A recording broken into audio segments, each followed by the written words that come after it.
राजनीति में शिष्टाचार के मायने होते हैं, लेकिन जब दरवाजे आपके सामने से बंद कर दिए जाएं, तो समझ लीजिए कि शह और मात का खेल शुरू हो गया। दरअसल मंगलवार को उत्तर प्रदेश की राजधानी लखनऊ की सड़कों पर एक हाई प्रोफाइल ड्रामा हुआ। राहुल गांधी के दो सिपाही, कांग्रेस के दिग्गज दलित नेता राजेंद्र पाल गौतम और बाराबंकी के सांसद तनुज पुनिया अचानक से बीएसपी सुप्रीमो मायावती के बंगले पर पहुंच गए। लेकिन हुआ ये कि मायावती ने कांग्रेस नेताओं को बैरंग लौटा दिया, वो भी बिना मिले, बिना बातचीत की, सीधे उल्टे पांव वापस। और कहानी यहीं पर खत्म नहीं होती। इस गुपचुप मुलाकात की कोशिश से खुद कांग्रेस आलाकमान ऐसा भड़का कि अपने ही नेताओं को कारण बताओ नोटिस थमा दिया। अब दावा यह किया जा रहा है कि मायावती के लखनऊ आवास के बाहर कांग्रेस के अनुसूचित जाति प्रकोष्ठ के अध्यक्ष राजेंद्र पाल गौतम और कांग्रेस सांसद तनुज पुनिया खड़े हुए थे। दोनों नेता राहुल गांधी का कोई गुप्त संदेश लेकर पहुंचे, लेकिन मायावती ने बिना वक्त गंवाए इन्हें गेट से ही वापस लौटा दिया। हालांकि कांग्रेस इसे भले ही शिष्टाचार का नाम दे, लेकिन राजनीति में कुछ भी यूं ही नहीं होता। मायावती ने साफ संदेश दे दिया है कि 2027 में वो अकेले लड़ेंगी और कांग्रेस की किसी भी आउटरीच यानी करीब आने की कोशिश को वो घास नहीं डालने वाली है। मतलब ये कि उत्तर प्रदेश की राजनीति में 2027 के महासंग्राम से पहले विपक्षी एकता की पोल खोल दी गई है। कांग्रेस के दलित चेहरे के बावजूद भी राहुल के सिपाही को मायावती ने अपने घर में एंट्री नहीं दी। कांग्रेस ये कह रही है सिर्फ हालचाल पूछने के लिए गए थे, लेकिन सवाल ये है कि अगर मुलाकात इतनी सामान्य थी तो बीएसपी ने दरवाजे बंद क्यों रखे? क्या मायावती कांग्रेस से अभी नाराज है?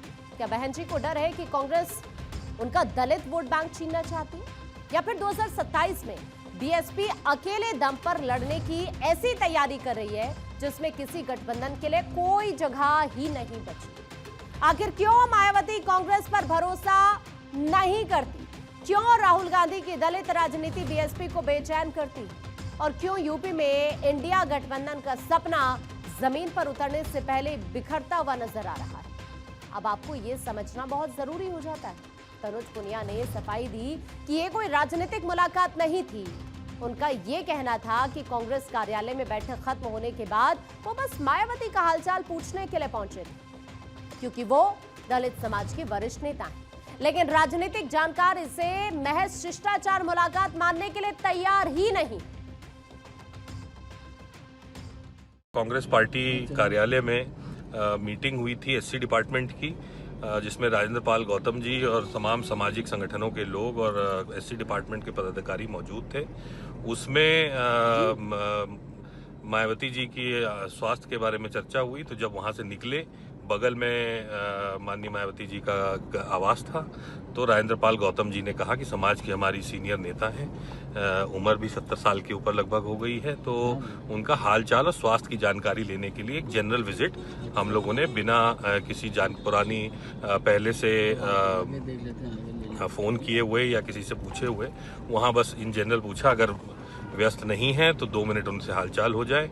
इसी जनरल विजिट थी, इसका और कोई मतलब नहीं था, ना किसी ने कुछ कहा था हमसे कहने के लिए। लेकिन क्योंकि हमारे समाज की, दलित समाज की एक बहुत बड़ी नेता हैं, तो उनसे हालचाल लेने के लिए माननीय राजेंद्र पाल गौतम जी के साथ हम लोग गए थे। वो व्यस्त थी, हमें समय नहीं मिला, तो हम लोग लौट आए थे। दरअसल बीएसपी और कांग्रेस के रिश्तों का इतिहास हमेशा अविश्वास से भरा रहा है। जरूरत पड़ने पर दोनों साथ आए, लेकिन कभी भरोसे का रिश्ता नहीं बन पाया। 2004 में मायावती ने केंद्र में कांग्रेस की यूपीए सरकार को बाहर से समर्थन भी दिया, लेकिन बाद में उन्होंने दूरी बना ली। मायावती को हमेशा लगा कि कांग्रेस यूपी में बीएसपी का जनाधार कमजोर करना चाहती है। 2019 में भी मायावती ने कांग्रेस को छोड़कर समाजवादी पार्टी के साथ गठबंधन किया। उस वक्त उन्होंने खुलकर कहा था कि कांग्रेस और बीजेपी की कार्यशैली में ज्यादा फर्क नहीं है। अब सवाल यह है कि मायावती कांग्रेस से इतनी चिढ़ी क्यों रहती हैं? क्यों दोनों के बीच अविश्वास की ये खाई इतनी गहरी है? इसके पीछे कई बड़े कारण। पहला कारण है दलित वोट बैंक की जंग। बीएसपी की पूरी सियासत दलितों के भरोसे खड़ी है।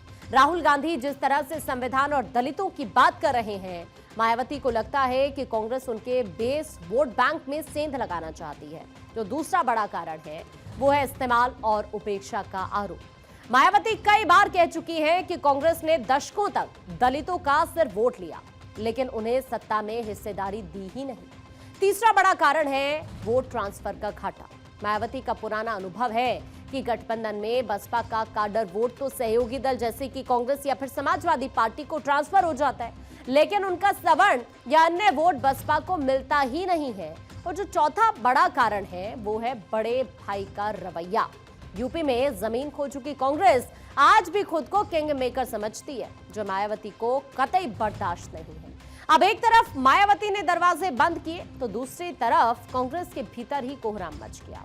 उत्तर प्रदेश के कांग्रेस प्रभारी अविनाश पांडे ने तुरंत इन नेताओं को कारण बताओ नोटिस जारी कर दिया। कांग्रेस की इस बौखलाहट की टाइमिंग भी आप देखिए ना, ये सब कुछ तब हुआ जब राहुल गांधी खुद रायबरेली के दौरे पर थे और उससे ठीक चंद घंटे पहले समाजवादी पार्टी के मुखिया अखिलेश यादव ने साफ संकेत दिया था कि 2027 में सपा कांग्रेस का गठबंधन जारी रहेगा। अब ऐसे में कांग्रेस नेताओं का चोरी छिपे मायावती के घर जाना अखिलेश यादव को भी खटक सकता था और इसीलिए कांग्रेस ने तुरंत डैमेज कंट्रोल किया।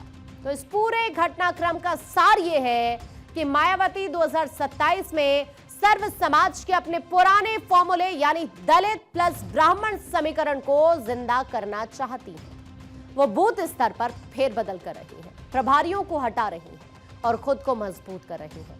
उन्हें पता है कि अगर वो इंडिया ब्लॉक या फिर कांग्रेस के पाले में गई तो उनकी स्वतंत्र पहचान खत्म हो जाएगी। फिलहाल राहुल के सिपाहियों को गेट से लौटाकर बहन जी ने उत्तर प्रदेश के राजनीतिक गलियारों में यह साफ कर दिया कि 2027 का दंगल बीएसपी अकेले लड़ेगी। किसी को गलतफहमी में रहने की जरूरत नहीं।